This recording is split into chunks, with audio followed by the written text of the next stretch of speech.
ಇನ್ನು ಇದೇ ಬೆನ್ನಲ್ಲೇ ಮುನಿರತ್ನಗೆ ಆರೋಗ್ಯ ಸಮಸ್ಯೆಗಳು ಇರೋ ವಿಚಾರಕ್ಕೆ ಸಂಬಂಧಪಟ್ಟಂತೆ ಕೂಡ ನಾವು ಹೇಳ್ತಾ ಇದ್ವಿ. ಶಾಸಕ ಮುನಿರತ್ನಗೆ 3 ಆರೋಗ್ಯ ಸಮಸ್ಯೆಗಳಿರೋದನ್ನ ವೈದ್ಯಾಧಿಕಾರಿಗಳು ಕೂಡ ಈಗ ಖಚಿತಪಡಿಸ್ತಾ ಇದ್ದಾರೆ. ಪೊಲೀಸರಿಗೆ ಬೌರಿಂಗ್ ಆಸ್ಪತ್ರೆ ವೈದ್ಯರು ವರದಿಯನ್ನ ಸಲ್ಲಿಕೆ ಮಾಡಿದ್ದಾರೆ. ವೈದ್ಯರ ವರದಿ ಬೆನ್ನಲ್ಲೇ ವೈದ್ಯಕೀಯ ಪರೀಕ್ಷೆಗೆ ಒಳಪಡಿಸಲಾಗಿದೆ. ಬೌರಿಂಗ್ ಆಸ್ಪತ್ರೆಯಲ್ಲಿ ಮುನಿರತ್ನ ಅವರಿಗೆ ಮೆಡಿಕಲ್ ಟೆಸ್ಟ್ ಅನ್ನ ಕೂಡ ನಡೆಸಲಾಗಿದೆ. ಆಸ್ಪತ್ರೆಗೆ ಕರೆದೊಯ್ಯುವಾಗ ಮಹಿಳಾ ಬೆಂಬಲಿಗರು ಕಣ್ಣೀರನ್ನ ಕೂಡ ಹಾಕಿದ್ದಾರೆ.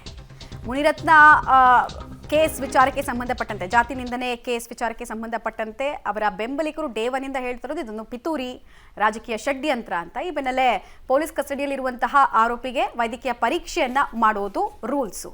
ಡೀಟೇಲ್ಸ್ ಕೊಡ್ತಾರೆ, ನೇರ ಸಂಪರ್ಕದಲ್ಲಿ ಜಾಯಿನ್ ಆಗ್ತಾರೆ ಲೋಕೇಶ್. ಈಗ ಆರೋಗ್ಯ ಸಮಸ್ಯೆ ಕುರಿತಂತೆ ಏನ್ ರಿಪೋರ್ಟ್ ಬಂದಿದೆ, ಏನ್ ಸಜೆಷನ್ ವೈದ್ಯಾಧಿಕಾರಿಗಳಿಂದ ಸಿಕ್ಕಿರೋದು ಅಂತ? ಮಮತಾ, ಈಗ ಆರೋಗ್ಯ ಸಮಸ್ಯೆಗೆ ಸಂಬಂಧಪಟ್ಟಂತೆ ವೈದ್ಯಾಧಿಕಾರಿಗಳು ನೀಡಿರುವಂತಹ ರಿಪೋರ್ಟ್ ಅಲ್ಲಿ ಪ್ರಮುಖವಾಗಿ 4 ಸಮಸ್ಯೆಗಳಿವೆ ಅನ್ನುವಂಥದ್ದು ವೈದ್ಯರು ಪೊಲೀಸರಿಗೆ ವರದಿಯನ್ನ ಸಲ್ಲಿಕೆ ಮಾಡಿದ್ದಾರೆ. ಆ ವರದಿಯಲ್ಲಿ ಹೃದಯ ಸಂಬಂಧಿ ಸಮಸ್ಯೆ ಇರುವಂಥದ್ದು, ಡಯಾಬಿಟಿಕ್, ಮಲಬದ್ಧತೆ ಮತ್ತೆ ಅರಳಿ ಸಮಸ್ಯೆ ಇದೆ ಅಂತೇಳಿ ರಿಪೋರ್ಟ್ ಅನ್ನ ಕೊಡ್ತಿದ್ದಾರೆ. ಆಗ್ಲಿಂದನೂ ಕೂಡ ಪ್ರತಿದಿನನೂ ಕೂಡ ಪೊಲೀಸರು ಬೌರಿಂಗ್ ಆಸ್ಪತ್ರೆಗೆ ಕರೆತಂದು ವೈದ್ಯಕೀಯ ತಪಾಸಣೆಯನ್ನ ಮಾಡ್ತಾ ಇರುವಂಥದ್ದು. ಇವತ್ತು ಕೂಡ ವೈದ್ಯಕೀಯ ತಪಾಸಣೆಯನ್ನ ಮಾಡಿಸಿ ಈಗ ಅಶೋಕ್ ನಗರ ಪೊಲೀಸ್ ಠಾಣೆಗೆ ಕರೆದೊಯ್ದಿದ್ದಾರೆ.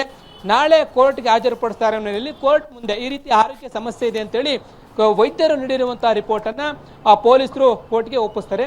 ಆ ಹಿನ್ನೆಲೆಯಲ್ಲಿ ಅದಾದ ನಂತರ ಏನಾಗುತ್ತೆ ಅನ್ನುವಂಥದ್ದು ಕಾದು ನೋಡ್ಬೇಕಾಗಿದೆ. ವೈದ್ಯಕೀಯ ರಿಪೋರ್ಟ್ ಮೇಲೆ ಏನಾದ್ರೂ ಒಂದಷ್ಟು ಬದಲಾವಣೆ ಆಗುತ್ತಾ ಅನ್ನುವಂಥದ್ದು ಕಾದು ನೋಡ್ಬೇಕು. ಸದ್ಯಕ್ಕೆ ವೈದ್ಯರಂತೂ ಕನ್ಫರ್ಮ್ ಮಾಡಿದ್ದಾರೆ, ಅವರಿಗೆ ಒಂದಿಷ್ಟು ಸಮಸ್ಯೆಗಳಿರುವಂಥದ್ದು ಕನ್ಫರ್ಮ್ ಟ್ರೀಟ್ಮೆಂಟ್ ಅವಶ್ಯಕತೆ ಇದೆ ಅಂತ ಹೇಳಿದ್ದಾರೆ. ಅವರು ಅವಶ್ಯಕತೆ ಅಂತೇಳಿ ಸೂಚಿಸಿದ ಬೆನ್ನಲ್ಲೇನೆ ಪೊಲೀಸರು ವೈದ್ಯಕೀಯ ತಪಾಸಣೆಗೆ ಪ್ರತಿದಿನ ಕೂಡ ಕರ್ಕೊಂಡು ಬರ್ತಾ ಇರುವಂಥದ್ದು. ಮಮತಾ, ರೈಟ್, ಧನ್ಯವಾದ ಲೋಕೇಶ್ ನಮ್ಮೆಲ್ಲ ಮಾಹಿತಿಗಾಗಿ. ಒಟ್ಟಿನಲ್ಲಿ ಯಾರೇ ಆರೋಪಿ ಇದ್ರೂ ಕೂಡ ಯಾವುದೇ ಪ್ರಕರಣದಲ್ಲಿ 24 ಗಂಟೆ ಪಿಸಿಎನಲ್ಲಿ ಇರಬೇಕಾದ್ರೆ, ಪೊಲೀಸ್ ಕಸ್ಟಡಿಯಲ್ಲಿ ಇರಬೇಕಾದ್ರೆ ಅವ್ರನ್ನ ವೈದ್ಯಕೀಯ ಪರೀಕ್ಷೆಗೆ ಒಳಪಡಿಸಲಾಗುತ್ತೆ. ಮತ್ತೆ ಟ್ರೀಟ್ಮೆಂಟ್ ಅವಶ್ಯಕತೆ ಇದೆ ಅಂತ ಹೇಳಿದ್ರೆ ಆಸ್ಪತ್ರೆ ಟ್ರೀಟ್ಮೆಂಟ್ ಅನ್ನು ಕೂಡ ಕೊಡಿಸೋದಕ್ಕೆ ಅವಕಾಶ ಇರುತ್ತೆ.